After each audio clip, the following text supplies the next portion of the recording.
Hello everyone, today we talk about French infantry during the Italian wars, and more specifically native French infantry. You know that fundamentally in this period, in Renaissance history and warfare, the French were basically good at everything, heavy cavalry and artillery especially, but not much at having a proper, French infantry. And as a consequence, most of French, let's say, infantry was actually Swiss or German, and albeit the French monarchy was quite interested in the idea of, recruiting a solid infantry force from its kingdom, the results failed fundamentally up to the kingdom of Henry II, that instead had more success.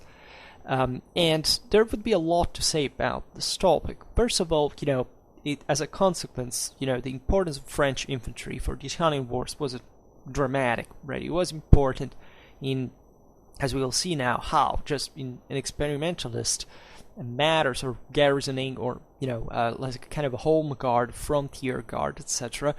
But it's fascinating to observe the broader context. I mean, to see how such a prosperous, populous, and, agriculturally rich country like France, that at this point was finally, after the 100 Years' War and the further expansion of the Valois, a substantially unitary monarchy or a unitary state, right, with an enormous amount of resources. As a matter of fact, the strongest state in Europe, right, this problem, having a lot of demographic resources, a lot of manpower, but not being able to field an adequate infantry force, as instead it was happening fundamentally in the Holy Roman Empire. That the Swiss, since the mid-15th century, had brought this major improvement in, substantially in infantry tactics, but more broadly what we make being born as probably Renaissance warfare, right? Given these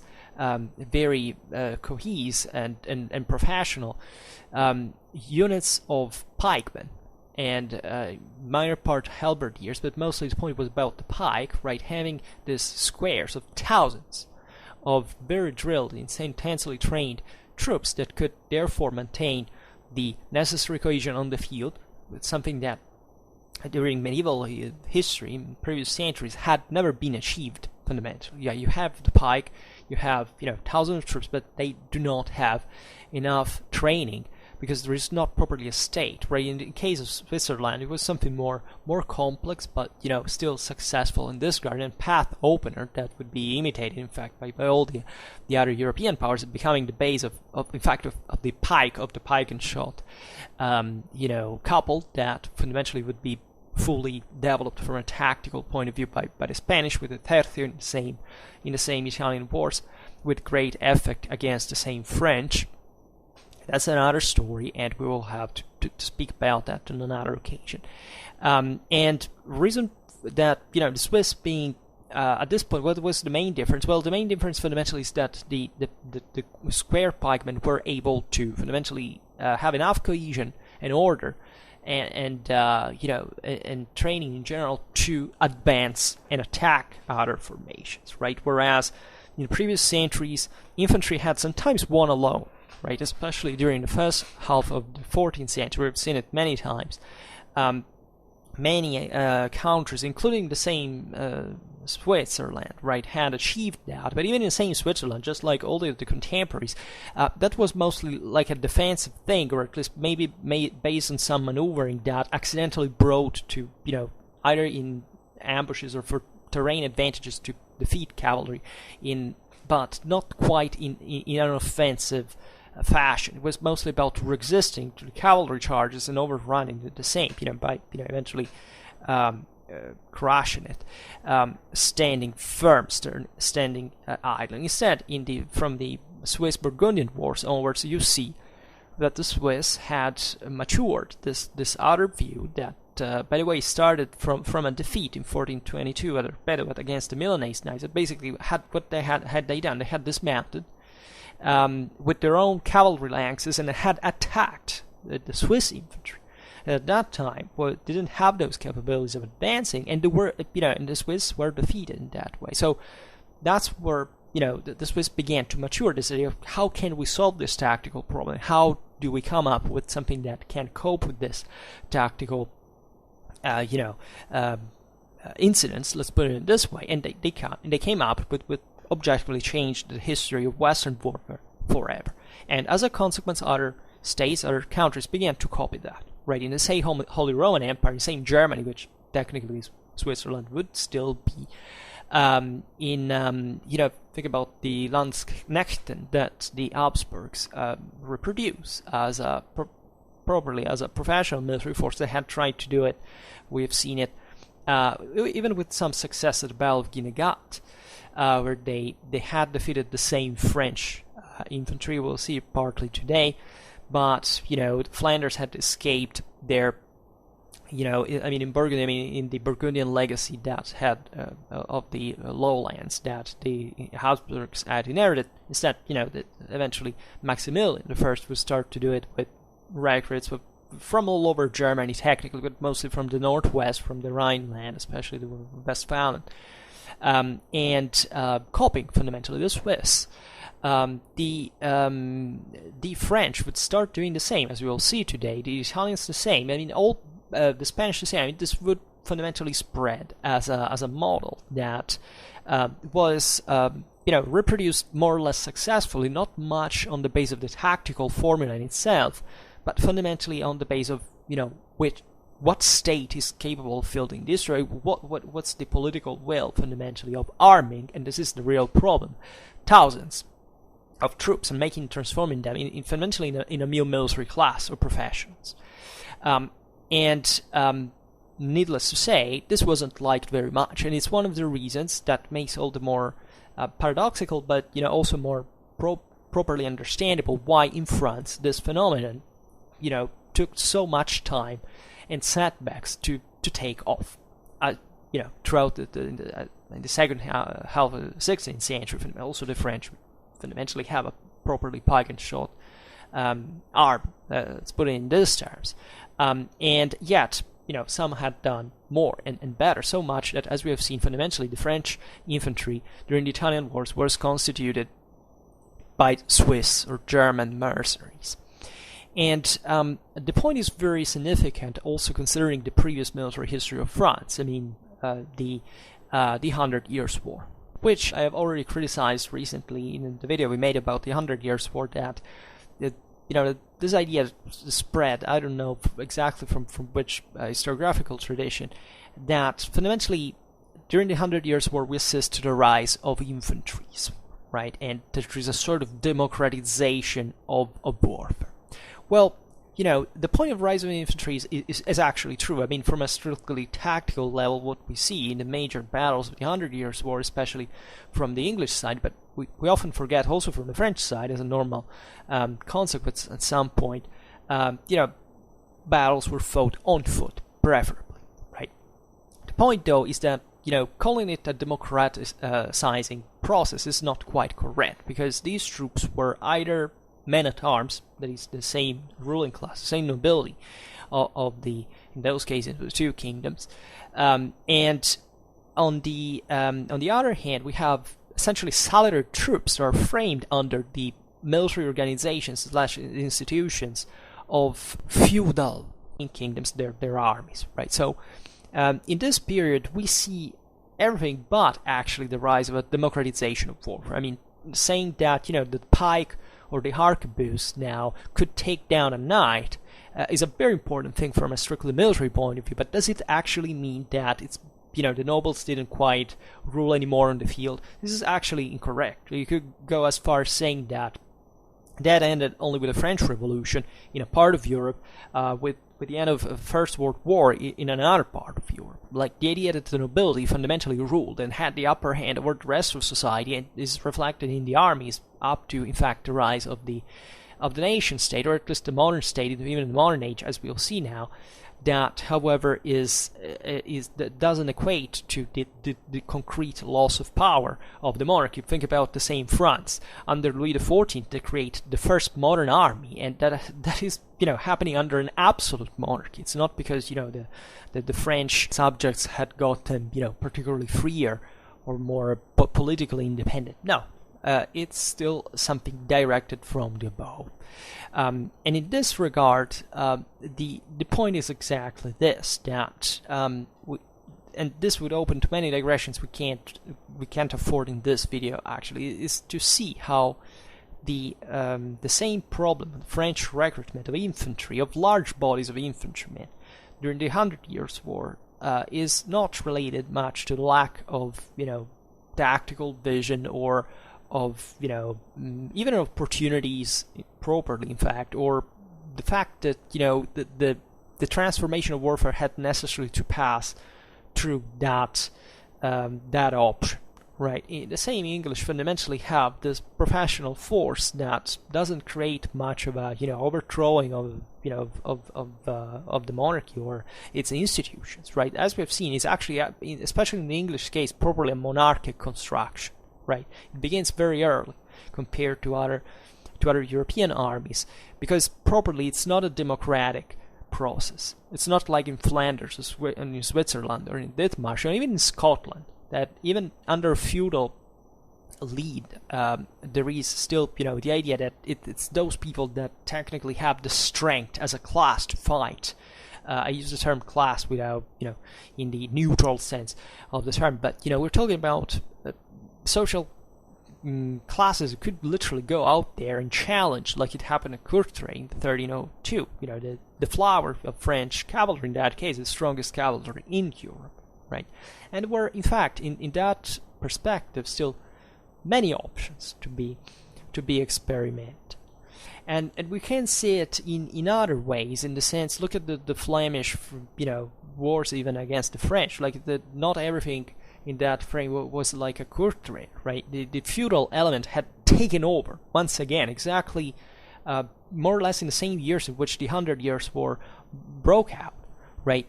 There is properly a refeudalization of European warfare from the second half of the 14th century up to, in fact, the mid 15th century, where the thing changes here it's a matter of terms as well. What does really feudal mean? It really has to do properly in that sense with the presence of heavy cavalry, right? But the rise of infantry, professional infantry in mid 15th century is fundamentally a different process than the rise of social classes. On the contrary, it's something very, very different, and this is especially evident in many autocratic princely rules. Think about the Habsburgs. Think about the same even in other countries that had pioneers in probably got to the point even of being about to develop something similar to the Swiss, but failing against the Swiss model that surpassed them in time, like the Burgundians, etc. But once again, this is maybe too much of a digression, but this is to point out certain aspects that I think personally are important, and that shouldn't make us believe that that the only way at some point was because what the Swiss did objectively was something that woke up many other powers, right, to imitate them, but from very different political and social backgrounds compared to the same Swiss, that in fact held out for so long, up to Marignano fundamentally, for a good, let's say, 3/4 of a century, because probably no other state at that time had the same political and social balance of Switzerland to bring some comparable forces to their own, right? And that Switzerland wasn't a kingdom. It wasn't an autocratic rule. It was actually a confederation, right? So even in here, different political and social systems can replicate sometimes, and similar military systems, albeit being different at the point that in fact they will surpass the Swiss model. The Spanish will do, and the other powers will do again. So warfare is always changing. There's not winning formula that you can't say, this thing is going to work forever. And the problem though is that sometimes you can't do much to change even the pace at which these changes happen. This is what I presume. This is also important to understand about the French army today, the French infantry in this context, because France had to fight fundamentally as a monarchy proper against the natural reaction that a military form that so essentially the army of masses, right, of commoners, would trigger within the aristocracy. Actually, the French monarchy was quite interested in lowering even the power of aristocracy in a way. But naturally, much of French political military power stemmed from the same French aristocracy, and it would remain for a long time like that. So they couldn't give that up in front of wars like of this scale against other Europeans, and they naturally, and they were happy even having French cavalry as the strongest mounted force in Europe. It is an enormous deal, right? Even artillery, the French were actually quite active, especially after they knocked out the Burgundians that had somewhat pioneered the thing, still from a French context, albeit partly influenced actually by the handcrafts of the Flemish cities. This artillery development as a proper, even in there, not both in quantity and in quality, right? There were many. We've seen it many times where, Italy and Germany, for example, technologically speaking, were on the lead, right? They were more advanced than France, but this has nothing to do with the capability that a unitary monarchy can have over these two regions that would, in fact, become known as the weak regions of Europe, because they were all fragmented and will lose it, actually. And the Italians even had, for example, decent military systems. Like look at the Venetian condotta, for example, together with the Burgundian armies, had been fundamentally on the lead of European military developments during the mid 15th century. So this has to do with once again lots of different factors. Not last. And definitely also the quantitative aspect of it, and the organizational one, broadly speaking. France will keep on, but it's a country that is, in spite of the the difficulties, the losses, eventually the crisis that will arrive in the 16th century, will substantially advance in its own field. Will always maintain the most important position, fundamentally after the Spanish, especially after the Battle of Cerignola in southern Italy, that fundamentally sanctioned the proper rise of Pike-and-Shot combined arms effect, because this was also an important deal. At the time, the combination of Pike-and-Shot was yet to be fully developed. The Swiss had basically brought in for exclusively pikemen, right? Yeah, they had some scattered, hand gunner and even cavalrymen, but their armies were entire pike blocks, and that's what they were, and that's why they began to lose. Even look at Marignano did what French artillery was able to make in their own ranks, and that's when that the military system has surpassed another. So in the first half of the 14th century, the French feudal levy, the arrière-ban, had already included masses of commoner soldiers, right? They hadn't been much of a deal because, as we've seen, they weren't fundamentally a professional troop. They were a militia, were a simple levy that had always sided cavalry all over European warfare. Right? It had always been, there never been like a single just mounted force or just an infantry force. Maybe actually the infantry forces had existed, but not in the feudal levies proper that had always counted the feudal element proper with the commoner one. And in the period 1346 56, actually the French commoners had proven to be quite effective in some ways, obviously in a limited fashion, but for example in resistance to unruly soldiers who were ravaging the country during the war. That after there is the Jacquerie, this massive peasant revolts were put down. They were on their own some of the most violent things you can imagine, actually, brought by desperations that were repressed in the same exact violent way by the French nobility, that in that case had naturally actually good reasons to say, look, if we arm these guys in larger masses, we could have quite a problem. That always realized in this sense the full contempt that remained throughout all this whole period, even during the Renaissance, from the noblemen towards the commoners, right? It wasn't, as we'll see now, much of a matter of saying, how do you fight? We'll see that the same French noblemen were actually find it fighting on foot. Still during this time, and also later, look at the Tercio model with the hidalgos that, for reasons that start to be mostly also economical, start to prefer fighting on foot, right? But the point is that in fact, the class separation was quite strict, and it was important to maintain it in many ways. There were other problems in terms of who's going to pay for these troops. Where do we get how do we impose them to fight at, right? Because this is a big deal, right? These people have to produce even the wealth of the French country, working in the fields.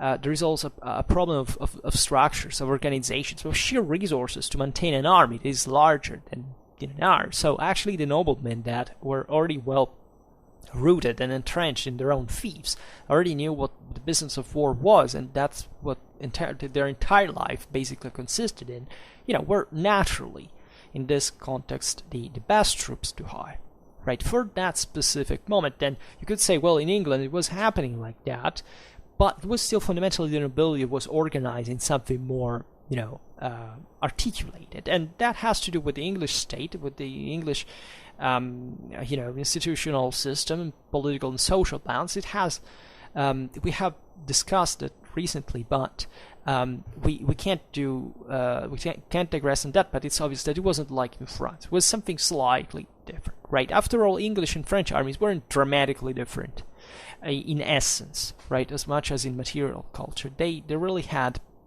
a lot in common. In fact, they were more symmetrical in many ways than it's usually believed, at least for people that just like to oppose the concept of longbow versus heavy cavalry. That's not what technically the 100 Years' War really was in the tactical practice. But in no time, the French population began to rival the English men in this form of war. Right, and there was this consistent worry among the French nobility. Said, if these troops get together, right, if the peasantry, the commoners, get together, it would be possibly more powerful than princes and nobles, right? And think that this is France. Like France, as we were saying before, this is huge land, covered, extremely fertile, extremely populated, very well structured in a properly agricultural, productive sense. I mean, there was plenty of resources, right? Why do you think major events like, even the French Revolution happened? In fact, in France, right? There is this mass of peoples that really has a great potential that, under certain circumstances, can create an enormous political upheaval, and the French nobility was perfectly aware of that. Right, so the reason why the French cavalry would go against the English in many ways in same tactics, albeit partly adapting, as we'll see now, more than we think, is because objectively they had much more to lose. They changed their military system at home than being defeated on the battlefield, literally. And this is not to say that their tactical system was ineffective or that there was no match, right? That is definitely one of the moments in history, if not actually the greatest moment in history, when you find this asymmetry in conditions of material, the homogeneity of material culture. In any other time, you don't find the same tactical results given the numerical proportions. The English really got literally the strongest military system in this regard in the history of mankind. Just look at the numbers. In conditions of symmetry, no doubt, the numbers speak by themselves. It's math, it's not a historical opinion. The point, though, is that there were good reasons, and also other terms. Guess who won the war, by the way? So that is to say, tactics are actually not everything, and that there is not just even just a military dimension in a war, definitely. But there was definitely a realization that the armed masses were dangerous. This was true in France, as it was actually true in England. It was true in basically any other feudal reality, right? And even in certain republican ones. Think about Macchiavelli. They thought essentially the same thing in many ways. Christine de Pizan wrote that it was no greater folly for a prince to allow the commons to arm themselves, right? And she recommended, therefore, that the French king lacked troops to recruit, in fact, foreign soldiers, which actually was the military practice, largely remained. We can't say just for the late Middle Ages, but even for most of the modern age, because most of the modern age has been fundamentally about having foreign troops, or at least, foreign, not strictly from a national point of view, but at least troops that were outside of the statal, let's say, national system of recruitment, the monarchic system of recruitment. And the Herald Berry also declared that, speaking about France, that the people of this realm are simple men and not warlike as others, for their lords do not seem set them to war if they can help. So this also points out another reality that was shared, as we will see now, by the major Renaissance authors, mostly the Italian authors that were also ambassadors, were traveling far and wide all over Europe, and given that these wars now were ravaging their own country, Machiavelli thought the same. The Venetian ambassadors thought the same. He said basically the French peasantry had been dishabituated to arms, right? And this is an interesting way of looking at the thing that in many ways is a bit of a cliche. It's a bit anecdotal and not completely correct. But definitely here we're not talking about, a higher, greater combativity of the people per se, but much of the possibility of creating properly the structures of an autonomous military organization. France was naturally actually the oldest country of feudal culture, and this had a lot to do with the disarmament of the population by the side of military elite that had monopolized it, right? So France was definitely the country in Europe that had more difficulty in changing the side of the story, at least from the strictly political balance, right? Technically, they could have done it, right? As we've seen, France had all the resources for doing it. The Austrians could have not done it, even if they created that, but just, relying as, emperors of the Holy Roman Empire and kings of Germany, mostly in that sense. But I don't know, Sweden could have not done it, Hungary could have not done it, or even in there, if they had done it, they would have risked to create a mess that, in terms of political struggles and balance, that you're giving power to people that were not part of the elite, and that would have tried to use this power to change the balance in their own favor. There were certain shades in this regard, because the Kingdom of France, as you know, it is very composite. Nationally speaking, what we think of the French is technically just the northern France, right? Not even Bretagne, always still in the north, and even some areas that, in the northeast that were kind of borderline with the empire had been reacquired after a time. Machiavelli, for example, states that the Gascons in the southwest of the kingdom were a little better than the French, fundamentally because, as frontier men, had become a little like the Spanish, fundamentally, that at that time had a hell of an army and were at least maturing it during the Italian wars proper. This is possible, like the Gascons had a military, national identity and local tradition on their own, albeit there was always the stereotype that such troops, in this case the Gascons, but naturally were many other peoples, were considered like that because they had exported a lot of mercenaries that were fundamentally just ruffians and thieves, right? This is the way they were defined by Machiavelli, and that were best just for using sieges rather than in open campaign, right? So just a force to keep concentrated at one point, not to just send ravaging around.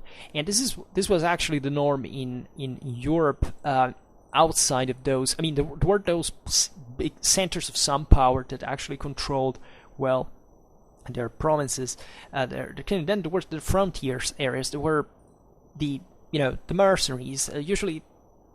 That were the poorer areas in many ways that didn't have much of an employment even during I don't know, there was a demographic growth, there wasn't space. Usually it was people from valleys, from the mountains that, couldn't find an employment where they lived, so they'd abandoned the place and went around as mountaineers, as brigands, as we will see now, even as a terminology for certain French units in their army.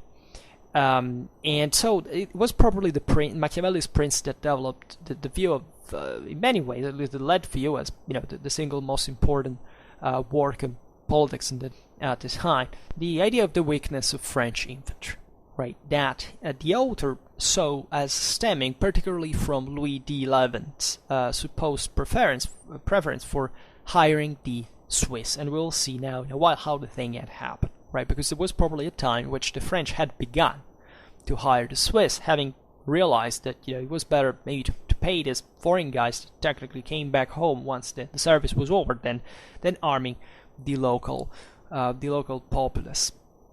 And the result is that the French infantry had been humiliated and demoralized. So this is important. I mean, this broader collective psychological impact. Look at those guys. Those know how to make war, right? And at this time, the thresholds of the modernity, but actually within full Renaissance now, was, as we were saying before, a matter of literally of political and social organization, right? It was a very different thing if you lived under, a French high nobleman, thief somewhere in France, and you were actually a, Swiss burgher that lived in a confederacy that had developed this military system that basically over which the whole country relied, because the whole country now essentially sold its services as mercenary, with these mercenary armies that at least initially were also to be employed by foreign powers, just with the specific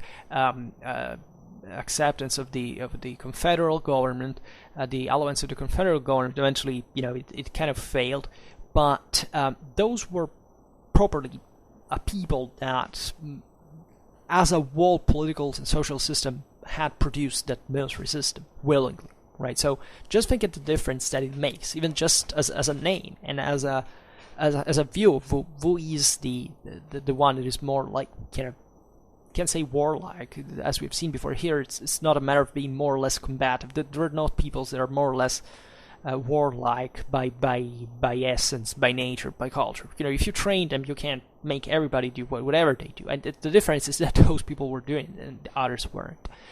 At least talking about the commoners, right? This is a very important discriminant. The same Swiss had emerged as a confederacy against the feudal nobility of the Habsburgs. So, the French now were feudal nobility ruling their own country and needing infantry, and they take these commoners from Switzerland, right? They, however, are not their own subjects.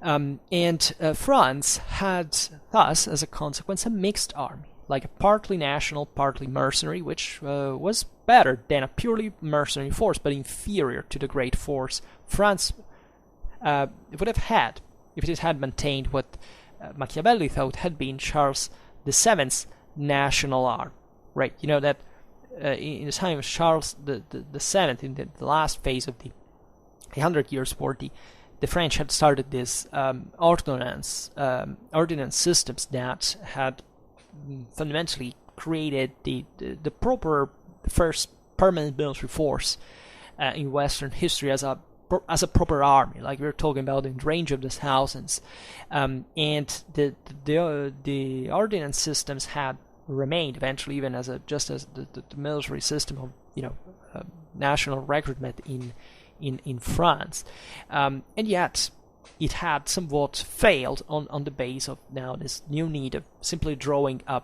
pre-confectioned army like from somewhere else. And Machiavelli would return to the theme in his Art of War, and the other extremely famous work, where he asserted that the King of France had, quote, disarmed all his subjects in order to rule them more easily. Right? According to him, an act of poor judgment that, quote, had much weakened the kingdom. Right? Venetian ambassadors in their relations stated basically the same thing. Soriano wrote, for example, quote, if the common people were armed, they would rebel against the nobles and rulers. partly out of envy and partly for revenge for the oppressions they suffer. The judges would not be able to hold them back, and they would leave their jobs, stop working the land, become robbers, and in short, throw the kingdom into wild confusion.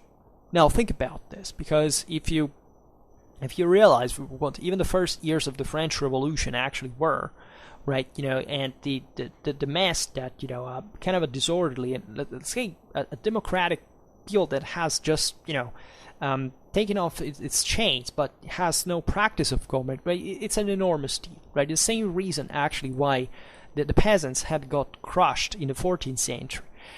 In the larger revolt that Europe witnessed in France proper, because they had lacked this capacity, this intelligence, this vision, this awareness. They could have easily been a fourth state in the French institutional system. It's not a myth. Like by the 14th century, still could happen. They lost that war. We made a video about that.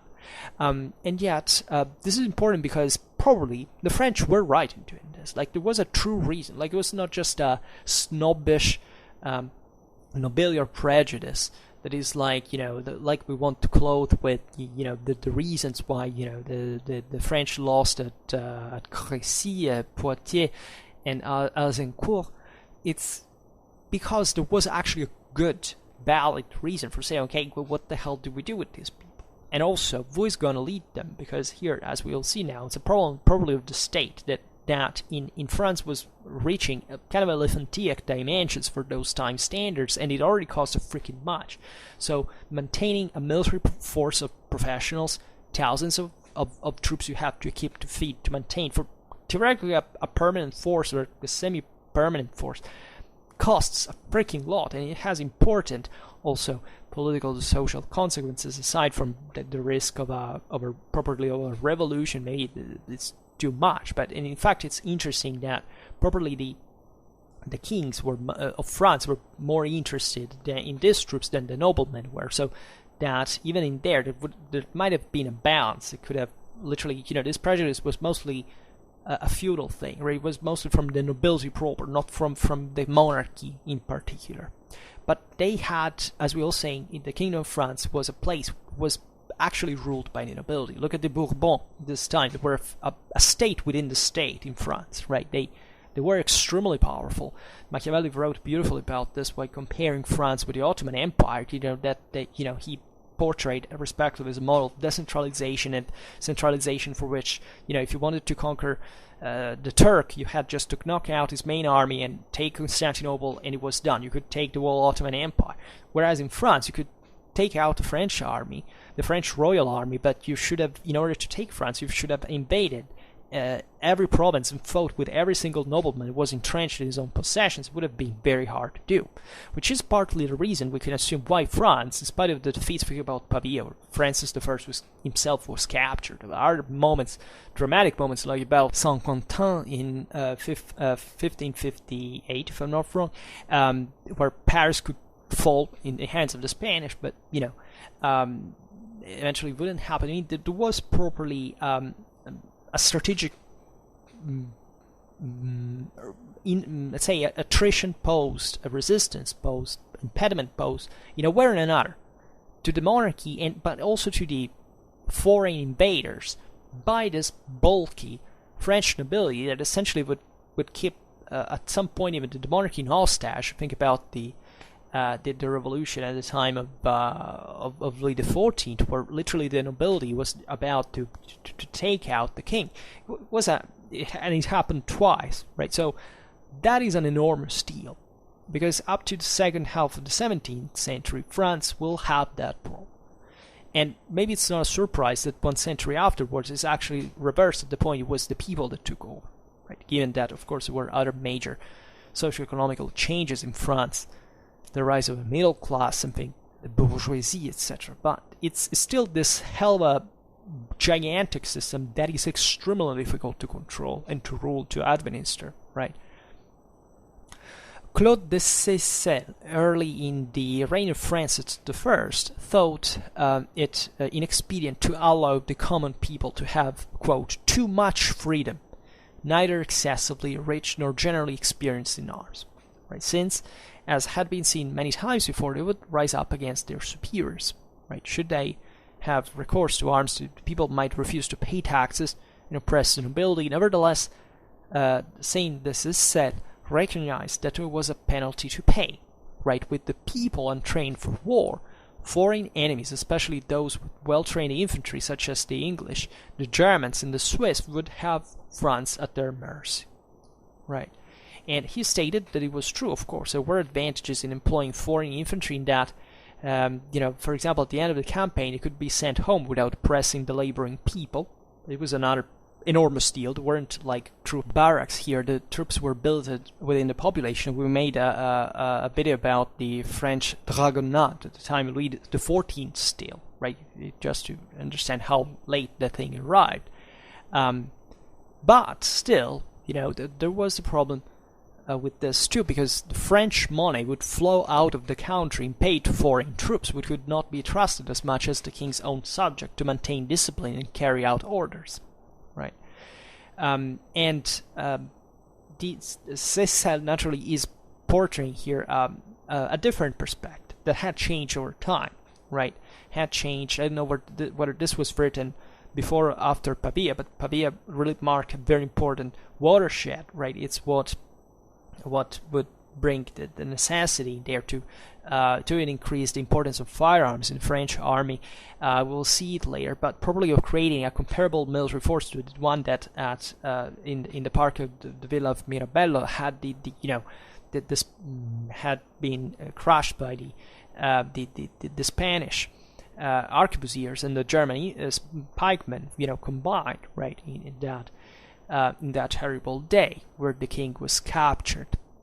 So Seyssel answer was to revive some force along the lines of Charles VII, franc-archers, right? And we will see now who they were, right? That were, the archer is the archer technically, but as we'll see now, it was just the name of the corpse that now was actually already transformed by the Seyssel times. It mostly like pikemen along the lines of the other nations' armies.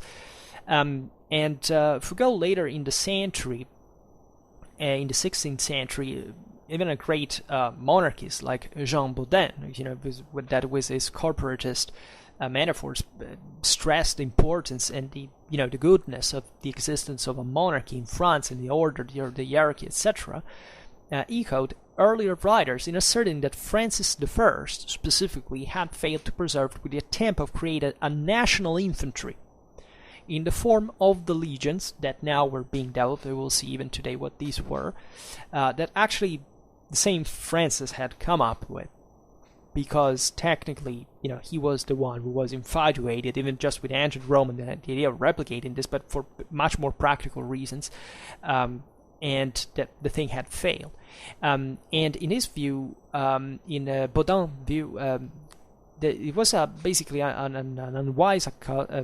unwise in general to accustom subject to the use of arms, because according to Bodin, Francis had deemed endly unwise to accustom subjects to the use of arms. And surely that was that bound, but I mean, at least we have to give credit Francis I to have even come up with the idea of creating the so-called French legions that would actually become even the forefathers of the first permanent French regiments in later on at the time of his son actually, and the command of the Duke of Guise. And let's remember that by the time, in fact, of Henry II, the king himself spoke in terms of experience in battle-hardened men of our nation, where French infantry was recognized as very important also by the same king. This is interesting that, however, there is another phase of this, which is that France technically had to be disarmed. Right, the idea is that more or less the nobility in the same monarchy actually had issued subjects not to bear arms, right, at least in the limits of the time.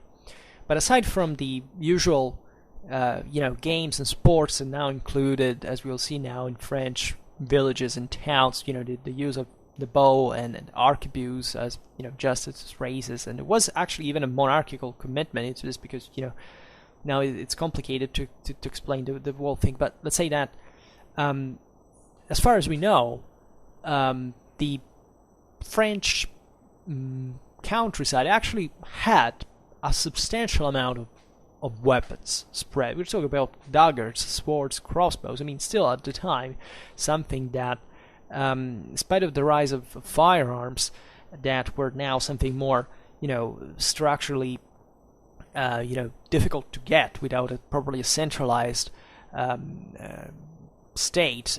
We're still important on the field. I mean, at least up to the mid 16th century, still the crossbow, but also the longbow were updated after all for that kind of warfare, right? They were fading, but still they were effective in some measure. A later author, Fourquevaux, that actually issued the important models of what the later regiments should fundamentally made about, accepted that the problems in France under for the lack of a national infantry had begun with Louis XI's recruitment of the Swiss, right? A practice that had been continued, in fact, by Charles VIII, Louis XII, and Francis I. And the latter's inception of the legions had been a good idea, but was undermined by faults in practice, mainly in the acceptance of volunteers, who were usually the worst imaginable, right? But that is also have few to do with that, actually. I mean, maybe at the time not, because objectively it was a problem, committing people that could make a, more than, it could make an effort even in the recruitment and the military experience, etc. And we're talking about the same nobility that in fact will enter gradually, since the beginning, telling the truth, but more, more directly probably as an entrepreneurial figure in the organization of these regiments, probably of the infantry, right? And Fourquevaux also attacked the idea that the Swiss and the Germans made better soldiers than the French, right? He thought that the Germans were, for example, unwilling to undertake arduous works in sieges, right? He however, admitted that they made this, had this great quality, was recognized by many other peoples at the time of their good order, both in forming the battle lines and in obeying their commanders, which was a very important point. Right? And that instead the French evidently weren't very, very good at. Here it passed through, the stereotype. Here we are also in the age of, sort of humanistic classicism, right? So there was all this idea of portraying, stereotyping other nations were starting to embody themselves as such, and the whole the alleged kind of national qualities from a military point of view. This has all to do with the reality of politics and society of the time. It hasn't to do much of this, national characters that do not exist, to put it very simply. And Fourquevaux refuted that that it was dangerous for the kings to raise an army from his own people, right? And he actually stated that it was more risky even to let commoners sleep in peacetime and to wake them up just to put armies in their hands, because they wouldn't make good soldiers. And in his time, by the way, there was also, as we will see, an advanced chain of command had been created. Even the colonels had been introduced as, this major commander. Sometimes there 3,000, 6,000 people. So the idea is that there was probably a nobility hierarchy that would regulate these troops, and these are the guys who could become dangerous. And Fourquevaux answered to this objection that, look at what happened in the past to those who rebelled to the French king, or their lands have been confiscated, become royal domains, and nobody would dare to diminish the king's authority. Yes, ask, what would happen actually during the wars of religions in a few decades, or even later on with the Fronde that we were talking about before. It was a problem. It wasn't a problem. Now we're looking at all these examples and opinions just to point out the fact that there was a degree of puzzlement about the failure of such a highly populated country as France to generate its own supply of effective foot soldiers. That it was an enormous deal, right? It's only by the late 16th century when Montluc began his commentaries that French culture had opened to the idea with this high emotional passage in the praise at the beginning, the praise of infantry of the work. With the praise of infantry and the honor to be acquired in its service, right? And many things had changed in many ways. Also, the Spanish model had probably a very important role into this. We'll see concretely this idea that was already in the 17th century was not a shame for a nobleman to fight on foot anymore, right? And it probably had never quite been, right? As we have seen, also the French actually think about Azincourt. They were dismounted when they attacked the English. I mean, it was normal in many ways. They could always fight on foot or on horseback, actually, and in origin technically it was even more honorable to fight on foot because couldn't run away with on horseback. But this is just to make you realize how important objectively the thing was perceived in this authors that are fundamentally embodying the elite of the French society. So the French French ruling class, or at least they are very close to it and live in it in their clienteles, right? And the point is that by the 15th century, the French infantry, the urban militias, had actually played an important role in warfare. Right, in May 1465, for example, Paris was able to arm about 22,000, quote, tough and well set up men, and 12,000 of the youngest and strongest actually served as a protective force for the king himself in the city.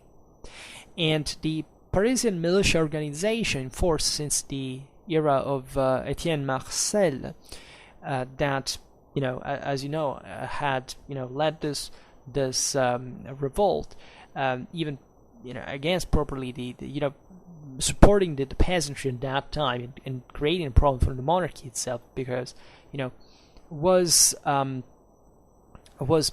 however maintained over time, right? These were important centers. The French kingdom will during the 100 Years' War had problems. We're going to say in capital, as we'll say. I mean, capital is a big word, but I mean Paris indeed was the most important city to deal with the middle classes that would have liked maybe just to remain in especially the merchants, into maybe a weak France with a kind of an English domination from across the channel, than being under the iron fist of a powerful French monarchy, right? But after the 100 Years' War, now the French monarchical power had been restored. France develops this institutional system based on the Bonne Ville de France and the local parliaments that are associated to urban centers, and that are as that recognize in this early modern period, naturally the rising importance of the main trade centers, the great urban centers. The countryside is losing importance in many ways, or at least it's being detached properly from the relations of the elite, as we've seen the peasantry properly from a political point of view had knocked out, and the same French king needed actually, importantly, the military, especially logistical help of the cities of its kingdom, supplies, all this important wealth, these trade centers that were rising. In September 1465, Paris could claim to produce something like claiming, of course, 60 to 80,000 men, right, in its militia, which 30,000 were properly armed, right, which is a big number for those times. And other cities had proportionally smaller but still important manpower resources, right? Great cities were actually proud and jealous, for example, of their companies of archers that had been levied historically also to counter at some point the same English longbowmen. For example, the arbalétriers, right, the crossbowmen of Dijon, were not alone in receiving in the 1520s royal confirmation of their yearly festival of shooting, right? And such resources were really vital especially for the urban defense, definitely.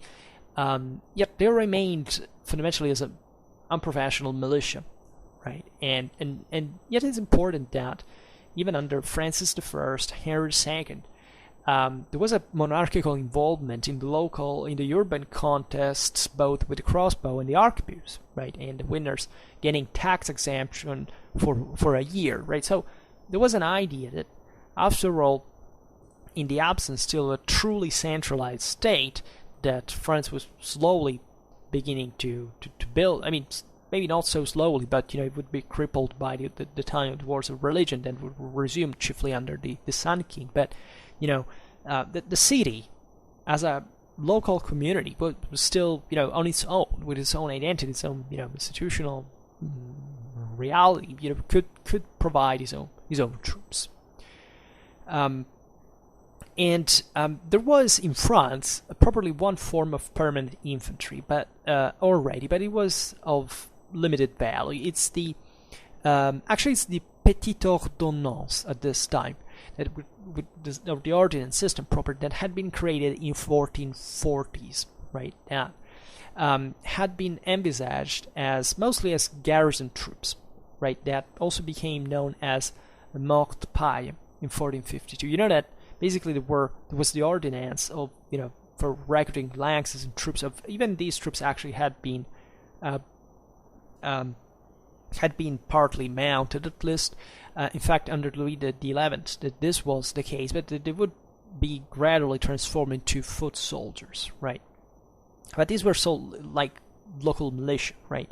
That the process happened with the dismountment of the archers first, and under Charles VIII, they were instead entirely infantry, mainly armed with pikes, and its numbers had been substantial in the 15th century. They rose up to 8,000 in the later reign of Louis XI, and still 3,500 in the late 1480s, right? But from there on, this naturally already shows a decrease, and by the reign of Francis I, there were fewer, in fact, dismounted and substantially reduced in pay, right?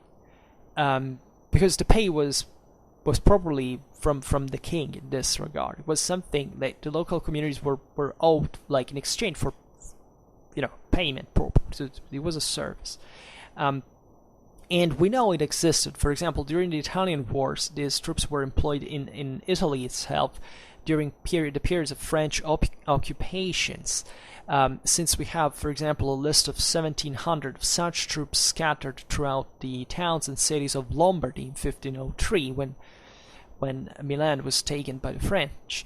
And in France itself, musters indicate that the numbers of the Petite ordonnance were vestigial, right? And the most common use for them was as garrisons of old castles, right? So really something that now was being washed away by Renaissance warfare as a whole. While the French monarchy really relied mostly, aside from as we've seen, the Swiss and the Germans for larger troops, but mostly for, as let's say, domestic resources, more or less, of these so-called old bands of infantry. There were essentially mercenaries, right? And the stationing of aventuriers, right? That also had been long in garrisons, right? So these were troops that theoretically could be levied once again, but they were dispersed in peacetime, where in another. So think here about literally the lack of permanent military structures, so that they weren't so different from the morte paille, right? And they were also even worse technically, because they weren't, albeit being local troops, they were actually pretty unruly. Like the local inhabitants didn't like them at all, right? We know about, for example, in mid-16th century Nantes, about exactions and pillage, right? These were bands of brutes, fundamental thugs, and so this was basically still a medieval situation in terms, categorical terms, if we really want to try it. And so the fundamental dilemma remained: like, could any country, like even one such as France, and endowed with considerable administrative resources, afford to maintain an army of infantry both during war and peace? And this was an enormous problem, because during war it was possible. The crown paid, they had the Swiss, and then they go back home at the end of the war, right? And having your own troops in peacetime, so technically with important, not just military organization behind it, but just political and social consensus for it, the cost of paying them.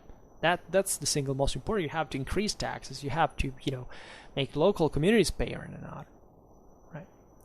So that's where we can pass to the franc-archers, right? The 1448 Ordinance sought to create in France an infantry counterpart to the gendarmerie, right? The gendarmerie were mostly cavalry, right? They were basically the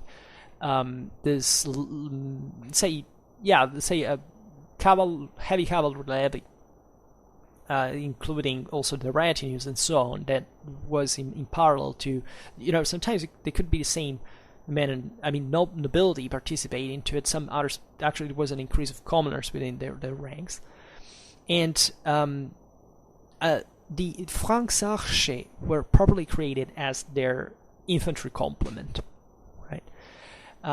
We've seen how, this recruited companies counted like between from 2 to 300 men. They served well, actually, against the English in the last campaigns of the 100 Years' War.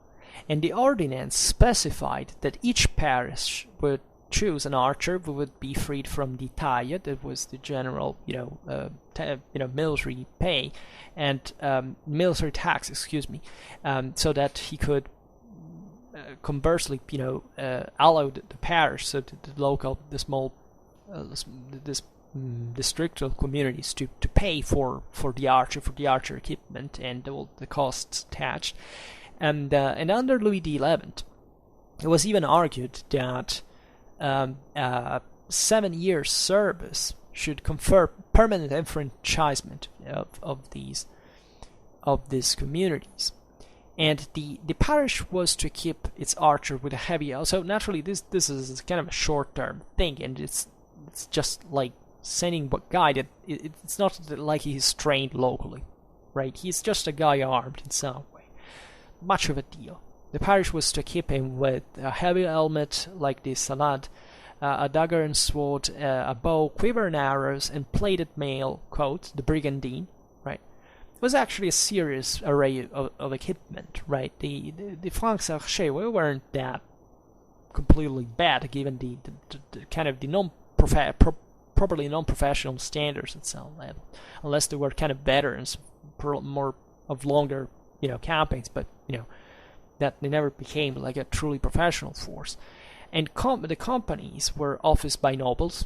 This is also important.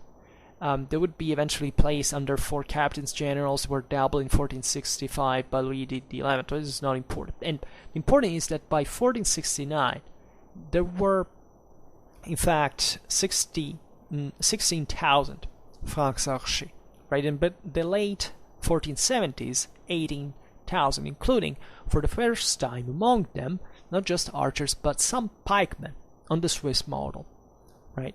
The franc-archers had been created very much like, the Scottish Guard that still existed at this time, for example, the Wars of Italy in the French army, of to counter the enemy longbowmen. Like, first it had been against the English, in part even against the Burgundians that also used their own, but also sometimes even same English longbowmen.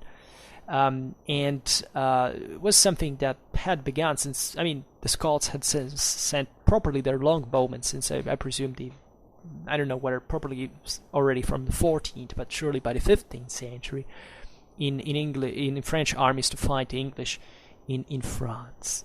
But these were properly a French militia, right? And the franc-archers served, in fact, for fairly long terms, right? Often over 20 and sometimes over 30 years. But the point is that they didn't quite, fully participate to put it mildly, in the sense that, that they costed, right, to the local communities.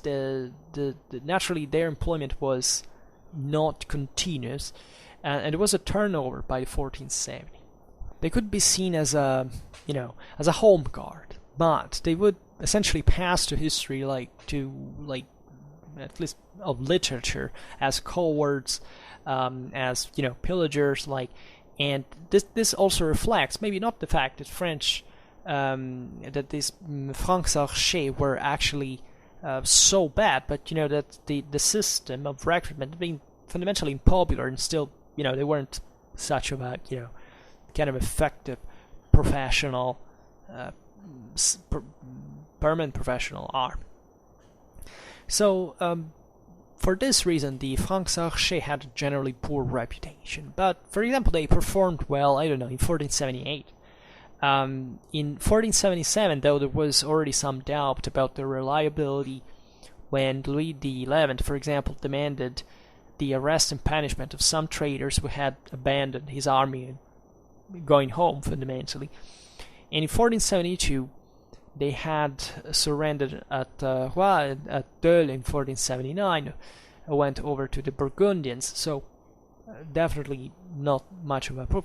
Finally, at the Battle of Guinegate in 1479, the franc-archers had, underperformed, 60,000 being killed, right, and others pillaging the camp instead of fighting, right.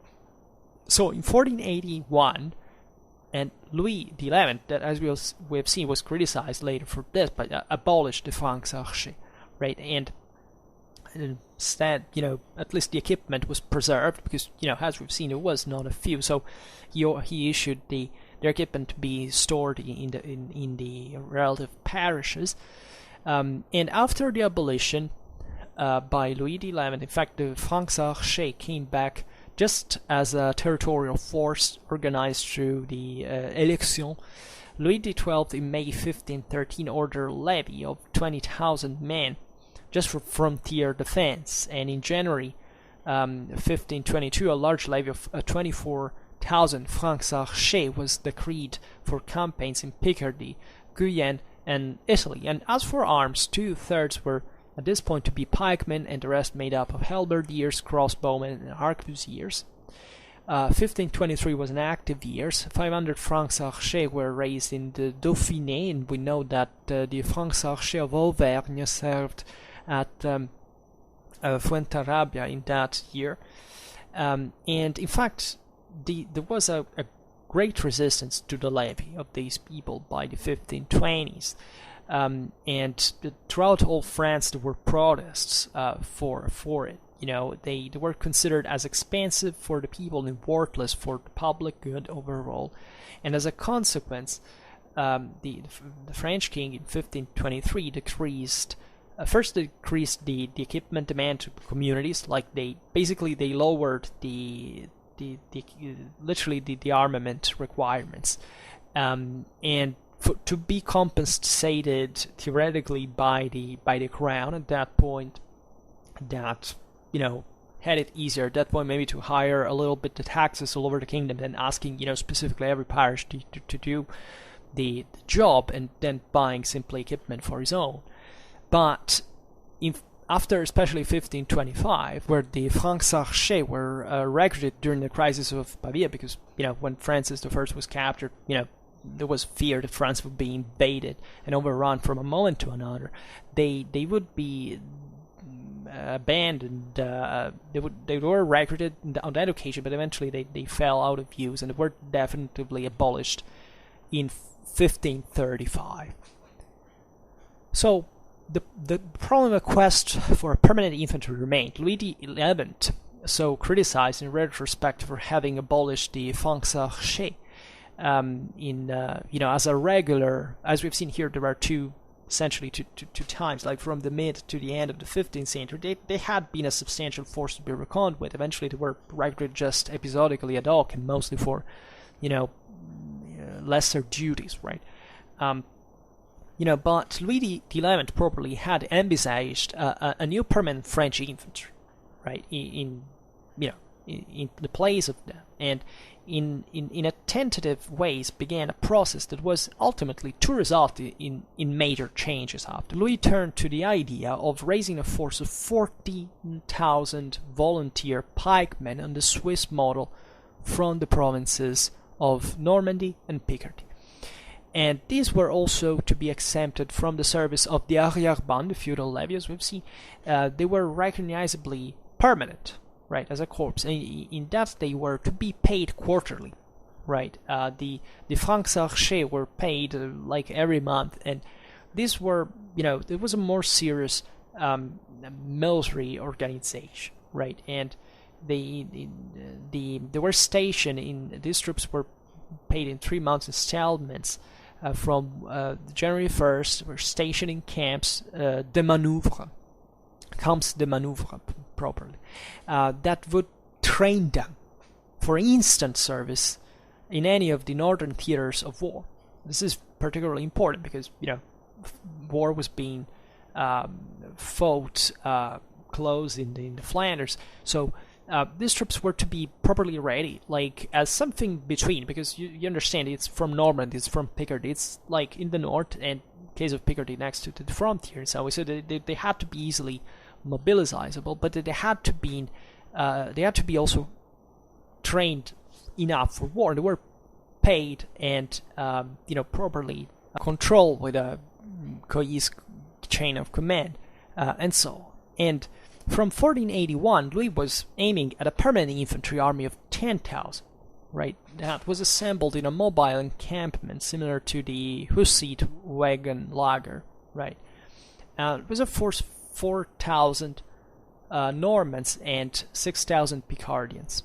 And he wanted them to be armed with pikes, 6 meters long, and halberds, very much like the Swiss.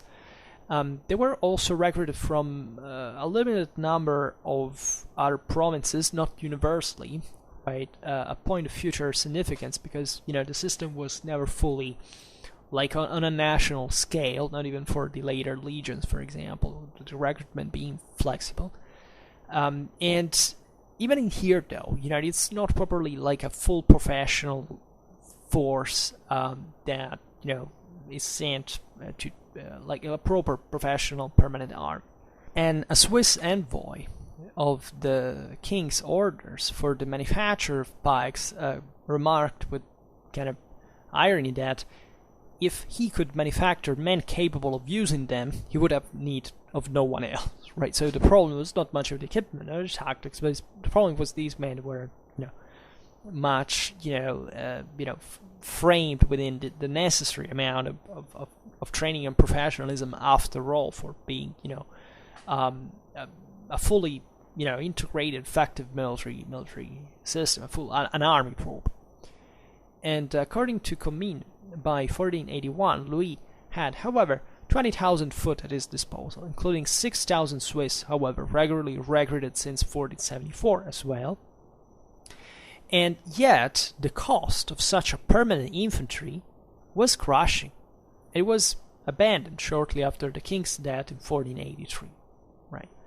So after the reaction against Louis' policies in 1483-84, Louis' infantry corps were abolished and the camps dissolved, right? And some other recruitments would occur in 1486 and 1490, but the local provinces answered essentially in the same manner they had done for the franc-sach, right? So not putting up the necessary amount of training and of centralized recruitment and organization that this other experiment of Louis XI had contemplated.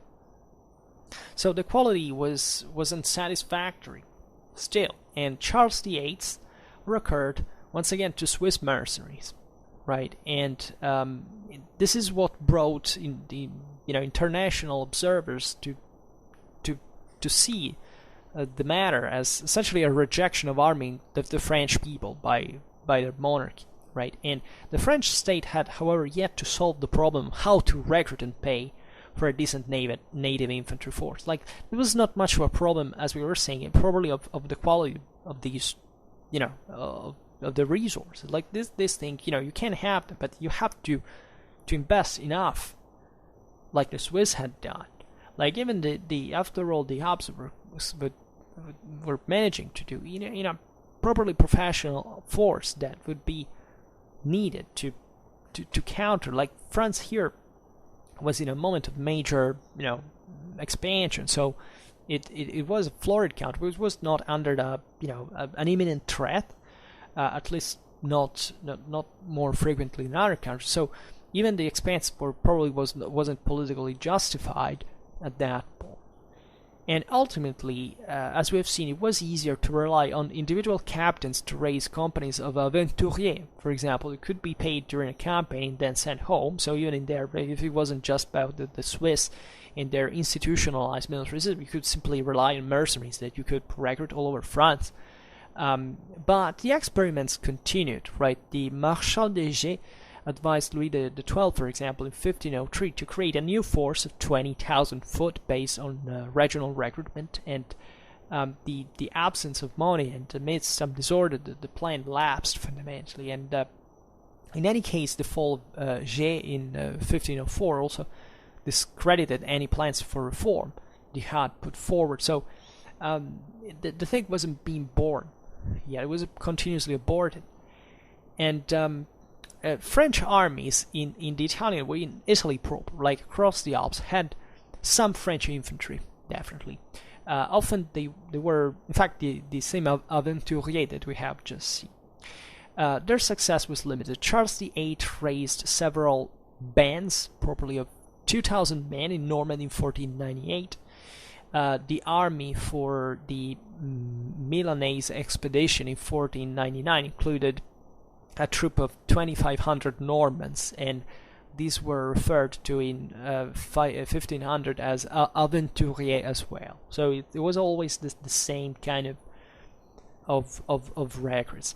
And in May 1500, the expedition to Tuscany included a force of 300 Gascons, and the Normans were garrisoned along the Milanese frontier with the Swiss cantons. Normans, Picards, and Gascons were among the 7,000 infantry dispatched for the Neapolitan campaign of 1501, and in the following year there were 3,500 French or Gascons, Dauphinois, and Lombards there, right? Because now these lines in Italy were, providing for recruits themselves.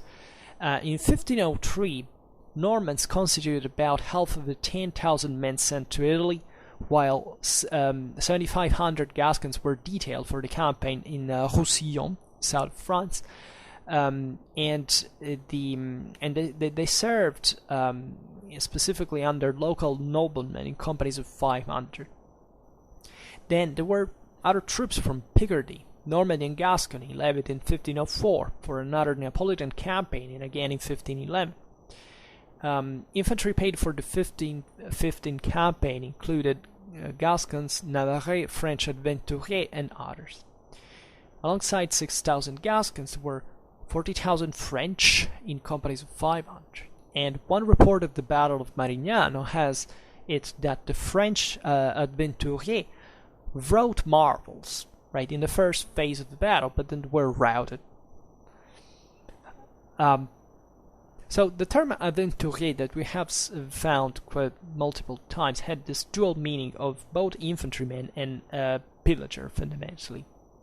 And albeit the regulation of January 1545 was clear enough in mentioning, like, French foot soldiers called aventuriers, right? They were sometimes ill-disciplined bodies of men under no real chain of command, right? And in the 20s of the 16th century, aventuriers and mauvais garçons, so bad guys, bad boys, were frequently linked as as synonyms. And in 1521, 6 gentlemen close to the person of the king were commissioned to raise 1,000 foot, each under the overall command of the Count of St. Paul. And among the provincial grandees, St. Paul's brother Vendôme and the Constable de Bourbon were each commissioned to raise 6,000. The plan at least was to raise 18,000 French infantry, and these units were again operating in 1523, and indicating at least a semi-permanent formation, soon referred as to the bands of Picardy, right? And now the Bonneville de France were to pay for the troops from sales taxes permitted by the king and the man, right? So here there's a bit more of monetization, right? We know of 10,000 troops to be contributed by Paris alone, and these troops were normally used, however, for the defense of a king's territories. And the same method seems to have been used in 1536 for the recruitment of infantry in the two most threatened provinces, for instance 16,000 in Picardy and 5,500 in Provence, right? While by the 1530s the terms all the new bands were current to classify French infantry, right? And the quality of these troops wasn't like, now a lot of water had passed under the bridges, so there's been a war, multiple wars fought in Italy, in France. So there had probably, you see here this process of monetization, higher troops kind of more regularly employed. So the thing wasn't that bad. I mean, the quality was fairly good. The for some kind of still, we can't say semi-professional just because of the sheer military experience. Like the king himself complimented them.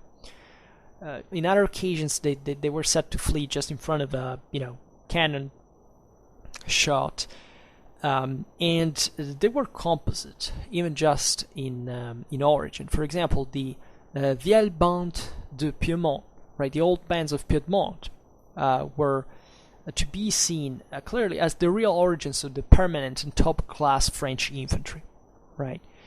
Despite the sidelining of the Italian theater in the 1550s, right? And for example, the Battle of Ceresole, Enghien's victorious army was made up of Swiss, and the old French bands in the battle was looked back upon as their great achievement, right? And they were well kept and well led, right? So this is expressed, like, it's not much about their quality, but the fact that there was some capital invested, and also some exceptional men at their command, right? And this, we're talking about nobility that is committed now to do it, or just also for commissioning reasons, for sort of career, money, and status. By 1552, 1553, there were now 41 companies of French infantry and old bands, right? Plus 21 of new. These were technically like kind of line companies, right? Next to these, there were 20 garrison companies in Picardy, right? And they were usually smaller in numbers, 20 in Lorraine, 3 in Champagne, and 18 held in reserve if needed. And these figures do not include Piedmont, which actually seems to have normally had a garrison of between 6,000 to 12,000 men. Right here, France has basically seized Savoie, so it also controls its Italian. Actually, the most important chunk of the Savoy possessions, and rises troops in here in this frontier area with the Habsburgs, and an état, of the document about the garrison there in 1537 lists 3,000 French aventuriers, including 2,000 arquebusiers, right, in 10 companies, alongside a much larger contingent of 8,900 Italian infantry, right? And there were, though, another 2,000 aventuriers that the king quote, that the king intends to be newly raised for reinforcements, right? And these were probably new bands. By 1548, the garrison was much reduced, albeit in 1552 Brissac estimates a need for 30,000 foot, and for the campaign of 1553 he led actually himself a campaigning force of French, Italians, and Swiss amounting to 12,000 infantry, 300 lances, and 600 light horse, right?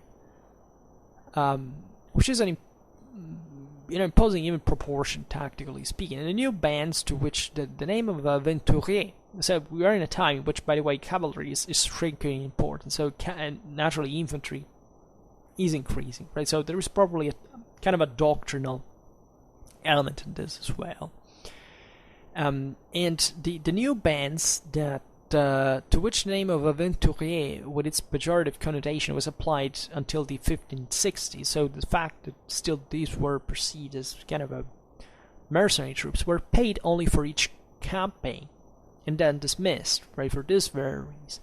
So these had been decades of almost continuous warfare. So these were all troops that probably had even a continuity in the employment. So it was not permanent, as we've seen, but still they were experienced troopers. And the infantry formations of the new bands were often mustered for garrison duty on the northern frontier. By the same period, in the mid-16th century, Henry II's March 1551 Ordinance on the infantry declared that the good service done by the old bands on the Boulogne campaign had led him to maintain them nominal. Right, so things were starting to become more permanent for these units, and their superiority, the king added, laid in the fact that they could take the field rapidly because already trained. Right, so this is really the important thing that had eventually been missed up to that point, is with the reform of Louis XI. I mean, it wasn't much about the money that had been spent to levy them. It had been the fact that they hadn't had properly a military experience that was what makes professionalism really one of the single most important aspects, right? And the reliability of the aventurier in general, and as well, as the new bands, was questionable, right? And their discipline notoriously bad, right? Could be, good soldiers, good fighters, but in general, they weren't like a fully drilled, centralized, fully maintained army, as we have seen, that could maintain even just continuity in its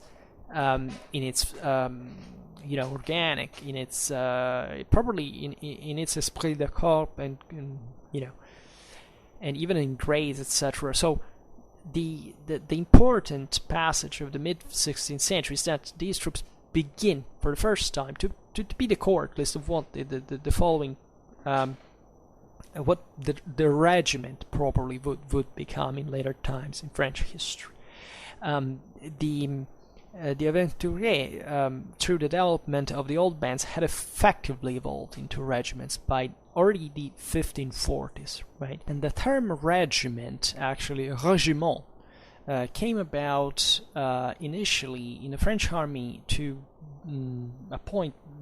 call actually the German units in the 30s of the 16th century. But by the 1540s, many French infantry of the old bands were effectively organized as such, right? This is more or less the times on which Italian influence, the French began to call their infantry infanterie, after fanteria in Italian. So this was a moment in which there was probably an expansion even of the range of the troops, as you understand. And in traditional military history, the creation of the regiment, right, that the first one were the ones of Picardy, of the Guyenne, etc., is attributed to the Duke of Guise in 1562. But this units basically already existed as regiments, as from at least fundamentally 20 years, and this is how permanent armies actually begin. Right, it's basically troops that you rely constantly because of sheer use. Think about the first, actually, by degrees, the French had already started to do something similar by the 1350s, right? It's as early as that this nuclei of troops would be more or less regularly maintained, right? It was a discontinuity, but it was simply not discharging them after a campaign, right? And on the long run, what's happening here in the 16th century is just that now they become like a permanent structure.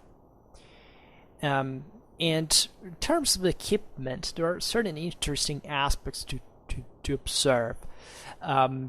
the French begin to face infantry armed with firearms at an early date. The Louis XI's franc-sach in Nantes, for example, met with German arquebusiers. I presume it's in French, actually, the definition of the Germans, successfully in 1478. And it seems that in the 1470s, there was a proportion of them already armed with spears, halberds, and pikes, right? And even some culveriniers, the culveriniers, were expected. So have end gunners, the same French troops.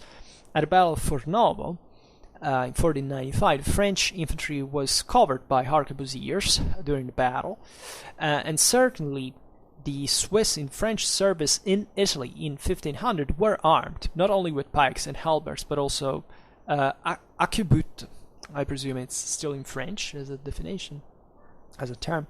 And Brantôme, though he thought the French infantry was beginning to improve in the early 16th century, still took the view that at the time they were somewhat unwilling to adopt firearms, right? They remained wedded to the crossbow. This is interesting because actually the French army had a lot of artillery at that time. But this reliance on crossbow, at least as we've said before, by this time was also kind of normal, right? Consider the English would go on with longbow up to the mid-16th century.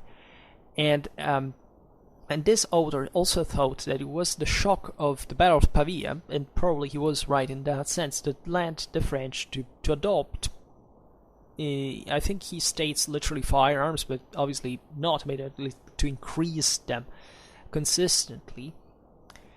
And the Parisian source reports that the defeat of Bayard's army in Italy in 1524, quote, happened more as a result of the enemy's firearms than anything else.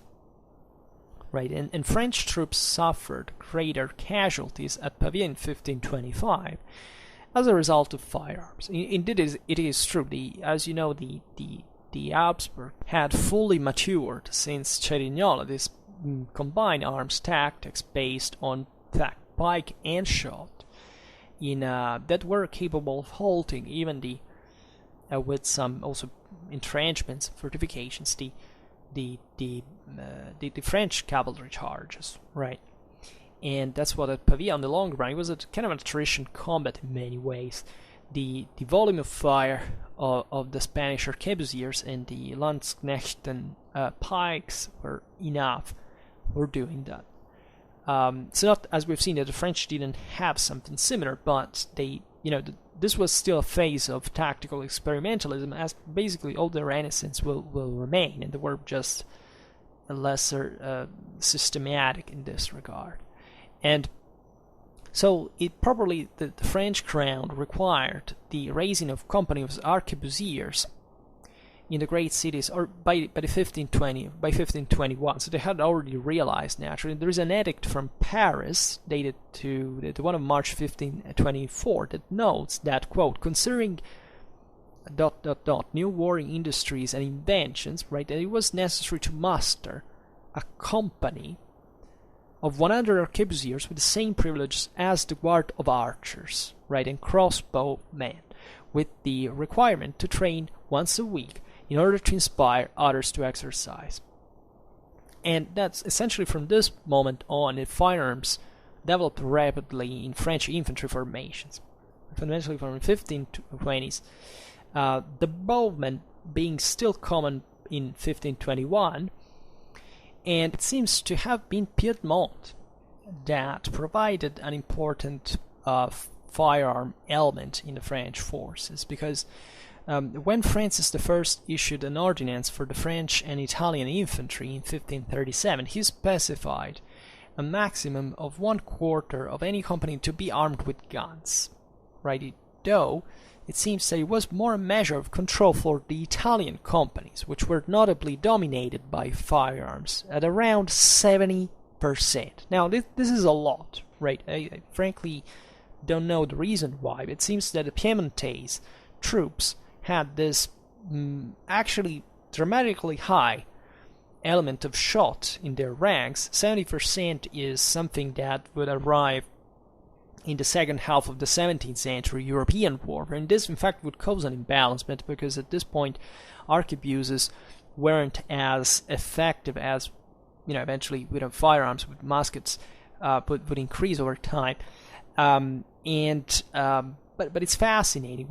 By the 1540s, French infantry companies were also very heavily reinforced by firearms, by the way. So this seems to have spread, at least for some reason, in the same French troops. Piedmont was the area in which this happened the earliest, right, in all the French possessions. Since local regulations assumed that campaigning there required a preponderance of firearms in a company, sometimes 80 to 90% against 30 pikes. And this is interesting. One reason may be actually the Piedmont being, partly the Po Valley and channels in the area. Actually, it's very good for infantry, and cavalry doesn't have it so easy. Albeit it's a flat line, there are a lot of obstacles, and there may be a reason why from, one bank or another of a ditch, firearms could do more than maybe pikes coming to grips with, with the horse. The Vidame de Chartres claims that he had himself led northwards a force of arquebusiers from Piedmont in the aftermath of the Battle of Saint-Quentin, because in his opinion the main advantage the enemy had was in his Spanish arquebusiers, whereas pikemen could be raised easily in France and in Germany.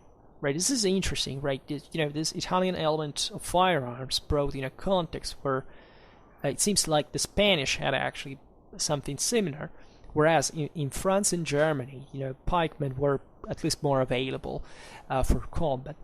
And by the end of the 1550s, therefore, arquebusiers were as common in France as in Piedmont, and were the typical proportion in a company equipped with firearms of about basically 50-50, right? And as we were saying before, this actually caused an imbalance for some reason. Let's remember here that French cavalry still had a greater importance, so this may have than in other countries, so this might have had a reason. Maybe it was in support of cavalry, who knows. But the problem is that arquebusiers actually required, especially at this time, a lot of training. Like the equipment was costly. The units were to be trained in a specific way. They had to be distanced because the bandoliers, if they set on fire, you could, the line could start of arquebusiers could start exploding one by one, like a domino effect. It was dangerous. It took some time, some timing properly for spacing the troops. They normally shot in front of the pikes, then they retired behind them. So this maybe is food for a further inquiry on another video. But perhaps the most interesting aspect of the French infantry forces in the 16th century, the early 16th century, are the legions, right? That were created in the wake of these attempts of 1503 and 1512. That brought the discussions on the formation of a national infantry in France. Sometime in the 1520s, one such scheme emerged, which had some similarities to the later scheme for the legions. Right? Francis I was passionate with everything classical Roman. He was in love with Italy. He had a huge library on his own. He studied ancient history, and he thought, like many, people of his times, that naturally, there had to be some sort of right equation, right, that the Romans ideally had got right, and that could be successfully replicated in his own times, right? The thing was actually less romantic than it sounds, but it started from that idea after all. The ordinance creating the legions is from July the 23rd, 1534, and it attempted to deal with some of the problems of quality and organization in the French forces, and albeit it absorbed some of the principles of having properly, a permanent military force of professionals, framed under a rigid cadre of officers and, defined permanent organics, effectively broke, with the system of the recruitment by parishes. There were to be 7 legions, right, raised in frontier and seaboard provinces, and they were to consist, like a Roman legion of imperial times, of 6,000, even just in the Servian reform, namely 6,000 men. Thus, in theory, an army of 40,000 men, right? As usual, they were to be officered by noblemen, right, from their province, right? And there was also a specific proportion of arquebusiers to pikemen. Like, there had to be 12,000 arquebusiers out of this force of 42,000, right? It was 7 legions, on paper. And though, curiously, this was expected to vary from province to province. For example, Brittany had 10%, Normandy and Picardy 20%, Burgundy, Champagne, Nivernais 6.6%, Dauphiné, Provence, Auvergne 33%, Guyenne 50%, Languedoc 50%. And in reality, the legions actually never seem to have got the relation between firearms and pikes right, at least for what was the necessary. Maybe it wasn't like kind of a big deal at the end of the day, but the organization overall, right, has turned out basically in this amorphous amount of 60,000 that might have even hindered their maneuverability. By the 1540s, the legion seems to have been operating as a more normal companies of 300 and 500 that had been originally envisaged on the base, of the cohorts, because this was technically to be modeled all the Roman legionary organic, right? And the recruitment also varied from province to province. It was actually very elastic. There is some evidence from the Dauphiné that the legionnaires were levied through the tax system, sometimes 1 per hearth. There was some interchange between the provinces. The king authorized the colonel of Languedoc at some point to recruit for his legion, both in the area of Toulouse and in Gascony. Well, they're not very far, but I mean, that they were still at least administratively separated. And Henri d'Albret authorized the colonel of the Guyenne Legion to recruit in Comminges. The Comminges was a very prolific district, the one of Comminges, there were certain areas where the recruitment had been more intense than others. And the interesting aspect of this is that the legions, given the premises, actually performed reasonably well, at least at first in the Italian campaigns of 1536-37, right?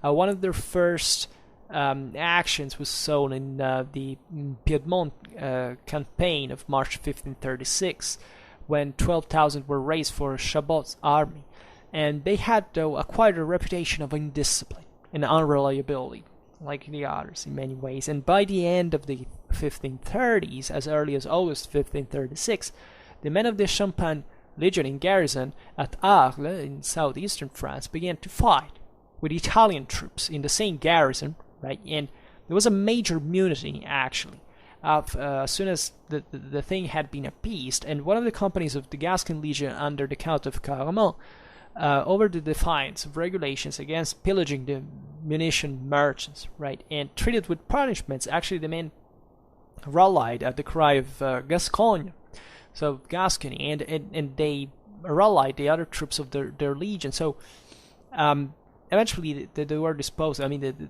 there was made an example of them, but the point is, as you understand it, the internal cohesion here, it was definitely lacking in many ways. The legions performed poorly in the campaign of Luxembourg of 1542-43. By the mid-1540s, they were more likely to be organized like the rest of the French infantry. After all, so you see here that there was a failure, and the system reverted to the usual base that we have seen before. So de facto, a garrison, right? So not even as the aventuriers that, as we've seen, actually were the ones that, bite the most, the older model, they actually evolved by sheer practice in what would become the first permanent regiments. And in March 1547, captains of the legions were told to pick out men quietly without formal enrollment who could be called up in case the Holy Roman Emperor had attacked France, right? And there were similar summons for frontier defense going on when also the victory of Charles V over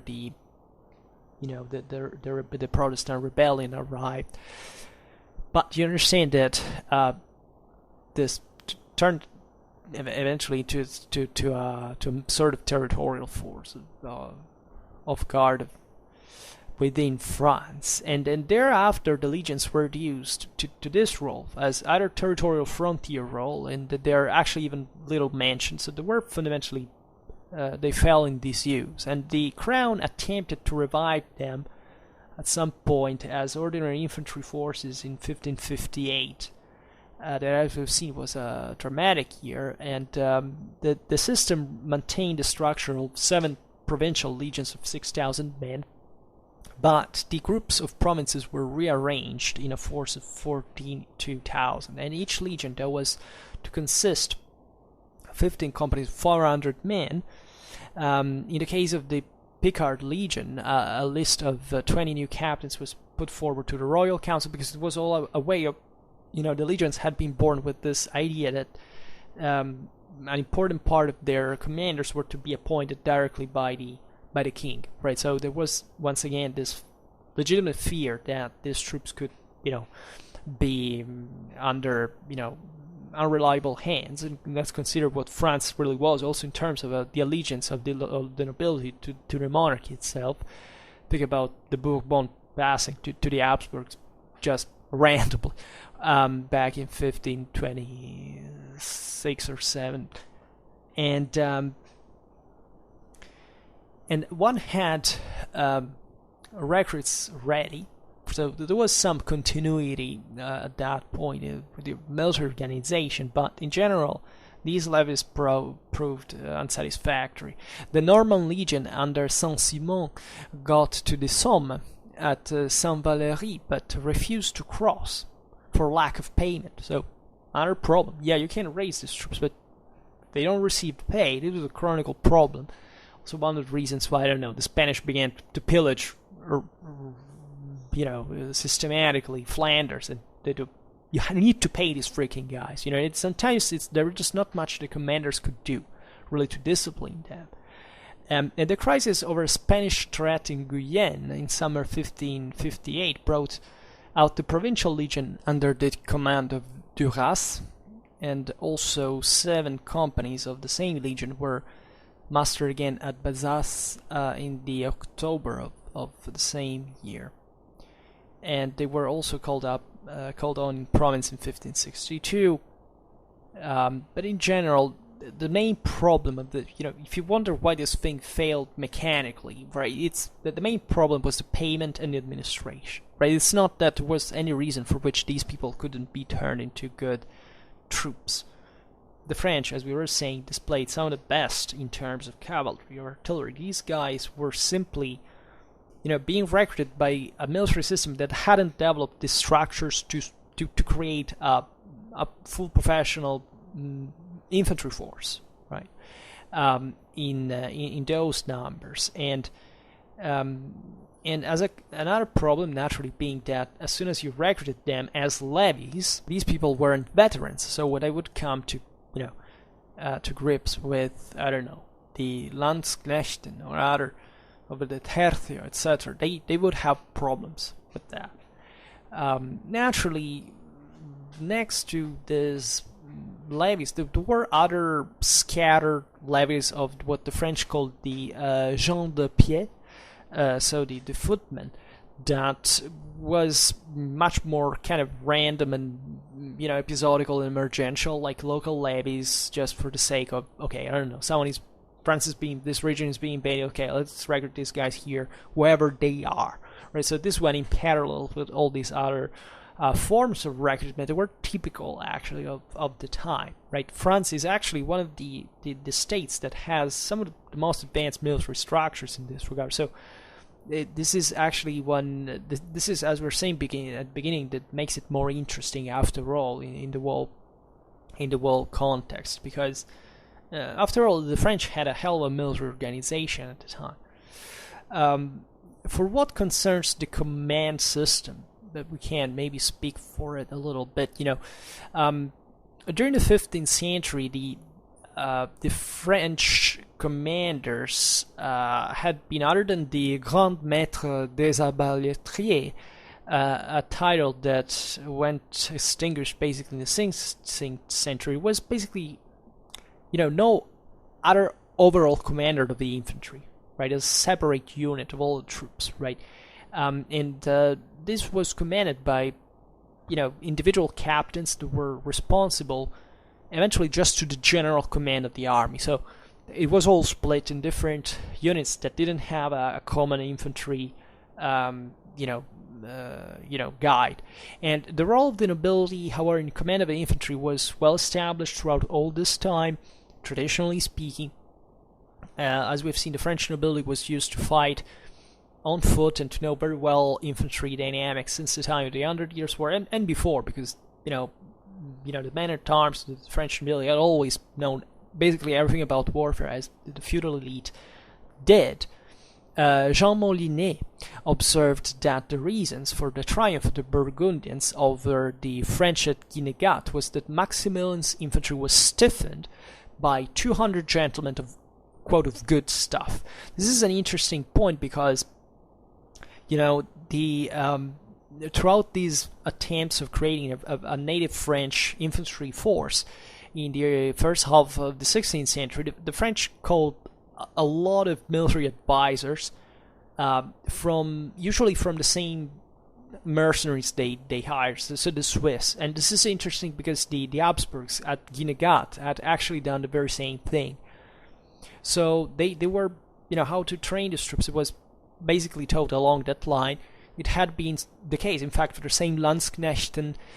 This was originally forbidden by the Swiss because, they wanted to keep the secret of how their forces worked. But, eventually at this time the system was disrupted. I mean, the Swiss were declining themselves, and, also many of them sold their services autonomously, and the Confederate governments didn't have much of a control anymore. And plus everybody had, had armies that were now organized along the same lines and even beyond, as we've seen with the Spanish. So it's evidently clear that this recruitment had to do with, as we were saying at the very beginning of the video, with actually a noble guidance, right? The men-at-arms were still the professionals of war. Marshal de Cadre and Gier both show the clear command of the needs of foot troops, right? A high proportion of the captains of all branches of the infantry were noblemen, right? And in the later 16th century was observed, though, as we remembered before, that the gendarmerie had become, so the cavalry had become so mixed with commoners that many noblemen were disgusted by this and preferred actually to serve in the infantry, like the Spanish hidalgos did in the Tercio, right? So much that there was a tradition that remained for a long time, actually more in kind of the Habsburgic legacy, both in Spain and in Austria, right? Because of that Spanish legacy. But you find actually the same thing in France, like in a lesser way, because France was much more aristocratic. But still, there was probably no shame in fighting on foot. On the contrary.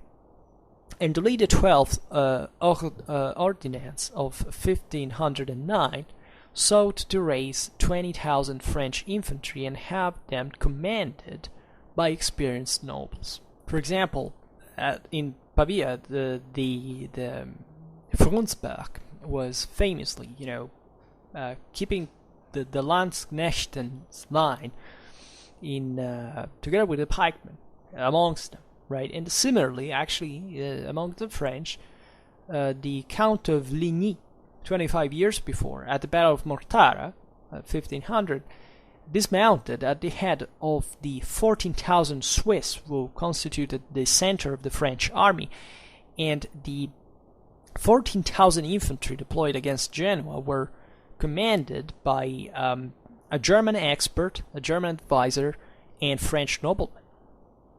Also, the infantry raised in Picardy in 1521-22 was commanded by local noblemen, right? So that is to say, also, consider the hierarchy that existed at a territorial level, just at the nobility. This lesser nobility, sometimes so poor, in fact, one of the reasons they also served on foot, it was not just because, and instead of the gendarmerie, is that they didn't have enough money for a horse. Like at this point, were people that were, it was like that for the hidalgos as well. If you wonder how that happened in Spain as well. But in Spain, the local nobility was much lower, was like a kind of a gentry, right? So like 1/3 of the Spanish freemen was a hidalgos, a nobleman theoretically. Like this in France was very different, but still there were, noblemen, they were too poor to even have a whole, a war horse or to fight in that, for those requirements overall. So let's say, okay, let's simply create our own units of infantry, or let's serve as infantrymen. In fact, there was, as we'll see now, even some different regulation.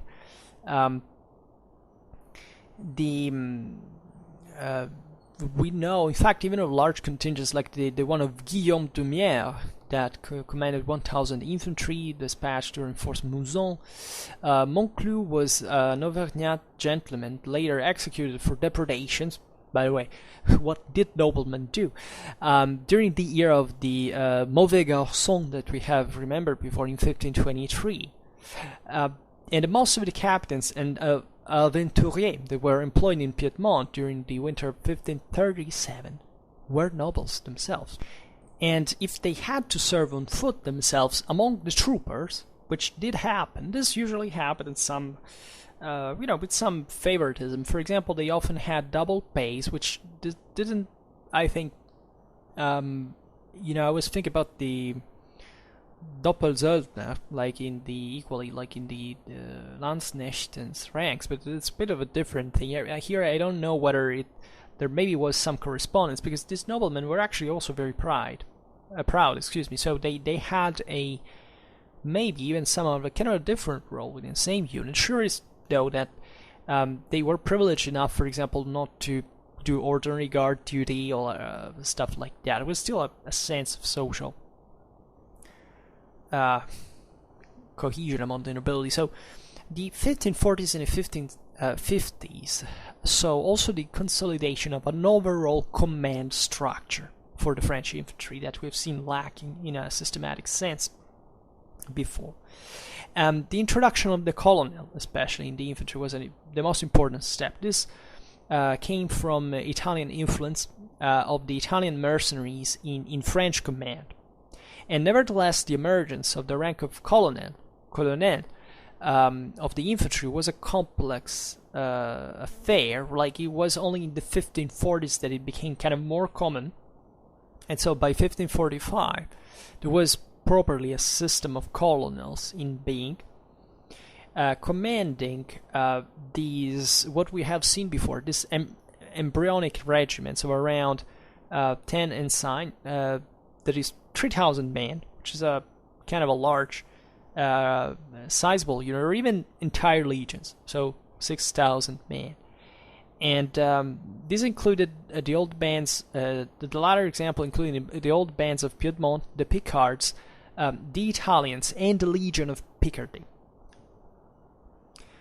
And from January 1545, we have also musters for a number of ensigns of French and Gascons of the old bands of Piedmont under the Marshal that was their colonel and captain general.